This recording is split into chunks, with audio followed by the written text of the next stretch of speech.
दिनेश खारी जी, राजकुमार जी, दोनों का महाराज जी एक जैसा प्रश्न है। महाराज जी आप कह रहे हैं कि कभी कभी मेरा मन नाम जप करते समय इधर उधर भटकता है और कभी कभी मुझे नाम जप करते हुए नींद आने लगती है, तो महाराज जी ऐसे में क्या करूं? दोनों बातों में सावधानी रखनी है।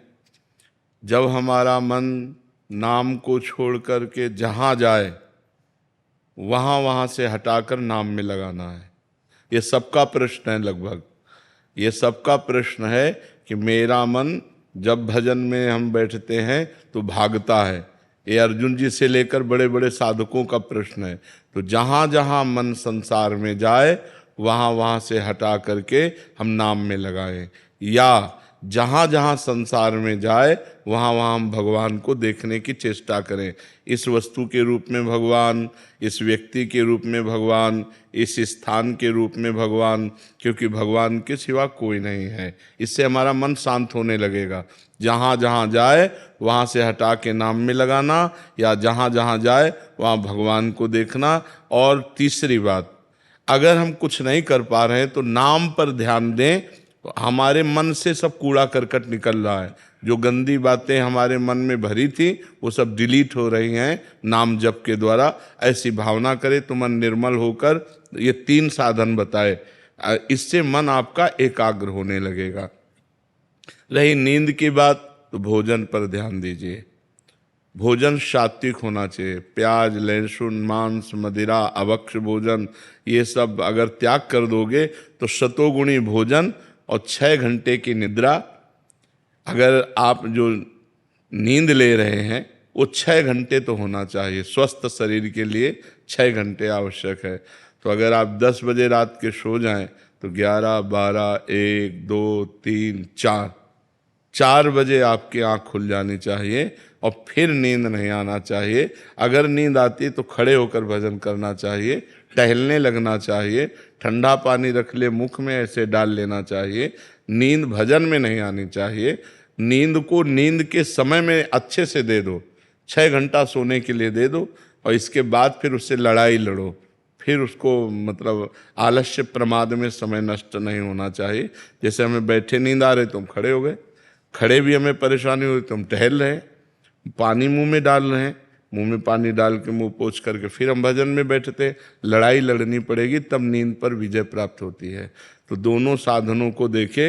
मन जो बार बार भागे तो इन साधनों को, और जब नींद आवे तो ऐसे। पर भोजन का सुधार कर ले। तमोगुणी भोजन पाने से फिर भजन में नींद आएगी। बासी नहीं पाना, बहुत लाल मिर्च नहीं पाना, बहुत तेल के नहीं पदार्थ पाने, और ये अभक्ष पदार्थ जो त्याज्य हैं उनको नहीं पाना। इससे सतोगुण बढ़ेगा। सतोगुण से नींद नहीं आएगी। नींद आती है तमोगुण से। निद्रा आलस्य प्रमादोत्तम तत्तामस मुदाहरतम। तमोगुण से ही नींद, आलस्य और प्रमाद की उत्पत्ति होती है। वही हमें परेशान करता है। तो सतोगुणी भोजन पावें और थोड़ा भोजन पावें। अब दबा के यहाँ तक भोजन पाया तो फिर तमोगुण तो हो ही जाएगा। अगर हमारा 8 रोटी से काम चलता है तो हम 5 रोटी में लावें धीरे धीरे। वैसे 24 घंटे में शोध किया गया तो 400 ग्राम अन्न से भरपूर स्वस्थ जीवन चल सकता है। पर अपने देखो किलो 2 किलो तो एक बार में हो जाता है, सब्जी दाल और सब मिला के खान पान। अब पानी चाहिए।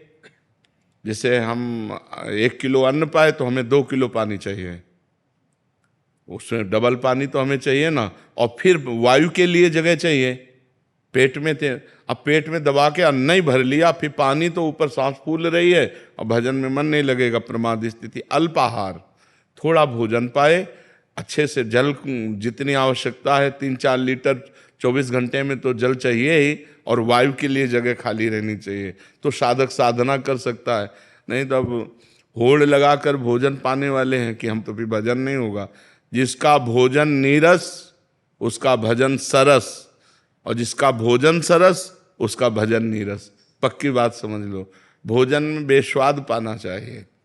दाल रोटी सब्जी उसमें कोई स्वाद, लेकिन स्वाद नाम में लेना चाहिए। राधा राधा राधा, तब स्वाद आएगा।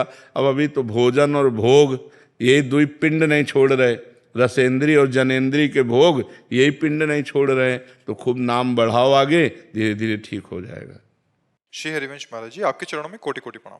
महाराज जी आपकी कृपा से आपके बताए हुए मार्ग पर चलने की कोशिश कर रहा हूँ, लेकिन महाराज जी कोई भी संकल्प 15 से 20 दिन से ज्यादा उसका पालन नहीं कर जा पाता हूं। उसका कारण है ब्रह्मचर्य की हीनता। आगे वही लिखा कि मतलब बार बार गिरा देती है ये काम वासना, तो महाराज जी जीवन मतलब मेन पॉइंट जो है वो ब्रह्मचर्य खंडन है। अगर थोड़ा ब्रह्मचर्य पर ध्यान दे दीजिए तो दिनचर्या ठीक हो जाएगी। ब्रह्मचर्यहीन पुरुष की कभी एक दिनचर्या नहीं चल सकती, ये पक्का नियम है। और ब्रह्मचारी की दिनचर्या में कभी फर्क नहीं पड़ सकता। इसलिए कोशिश करो नाम जप करते हुए पवित्र आहार, अल्पाहार लेते हुए, कुसंग का त्याग करते हुए, मोबाइल से या व्यक्ति से कुसंग न होने पावे, शास्त्र विरुद्ध संग न होने पावे, और अपने हाथ से कोई ऐसे आचरण न करे, तो फिर ब्रह्मचर्य का पोषण जरूरी है।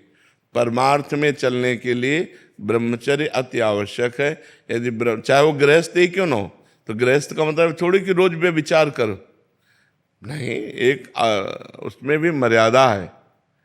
शास्त्र में वर्णन है कि मासिक धर्म के होने के 1 सप्ताह बाद पवित्र होने पर संतानोत्पत्ति के लिए गृहस्थ धर्म में लिखा हुआ है 1 महीने में एक बार संतानोत्पत्ति के लिए मासिक धर्म के 1 सप्ताह बाद बकाया ब्रह्मचर्य रहे। तो गृहस्थ में भी ब्रह्मचर्य की आवश्यकता है। ऐसा थोड़ी कि मनमानी आचरण तो फिर नष्ट हो जाएगा, क्योंकि जीवनी शक्ति है ब्रह्मचर्य, वो जब तक ठीक नहीं रहेगी तब तक ठीक नहीं रहेगा। तो ब्रह्मचर्य पर सुधार करो।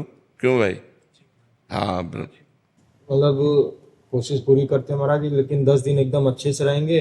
हाँ। फिर कभी कभी ऐसा हो जाता है कि एक बार गलती हो जाती है तो पूरा चीज हाँ, हो जाता है, हो जाए, वो मन खिन्न हो जाएगा, मन हार जाएगा, फिर उत्साह नहीं रह जाता।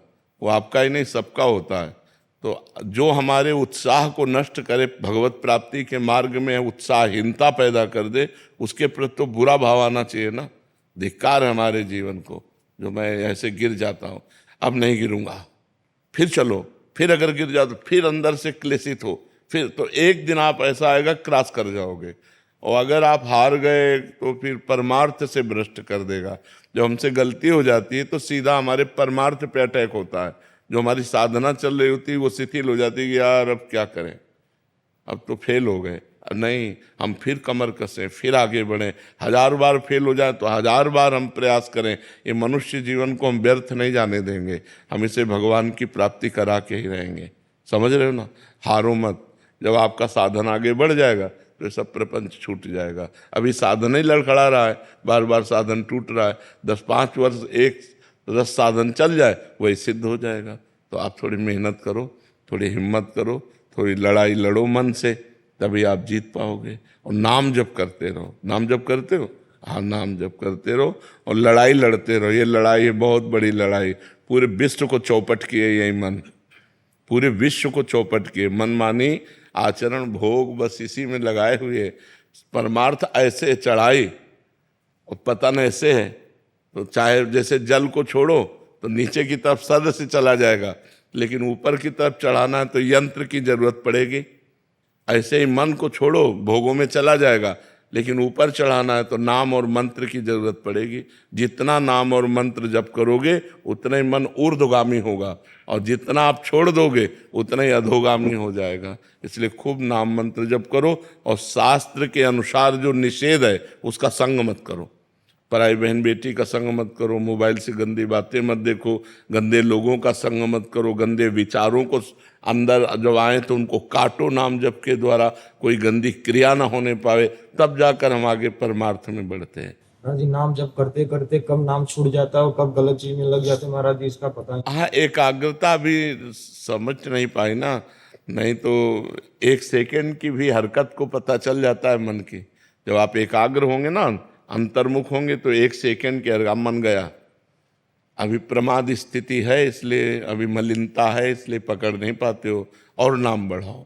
फिर भी अपने को सौभाग्यशाली मानते हैं कि आपका सानिध्य प्राप्त हुआ, नहीं तो पूर्व कर्म तो बिल्कुल, मतलब कब के खत्म हो चुके थे महाराज। हाँ बिल्कुल। नहीं, आप हिम्मत करके चलो, जीतना है, हारना नहीं। ठीक है, आप हिम्मत करके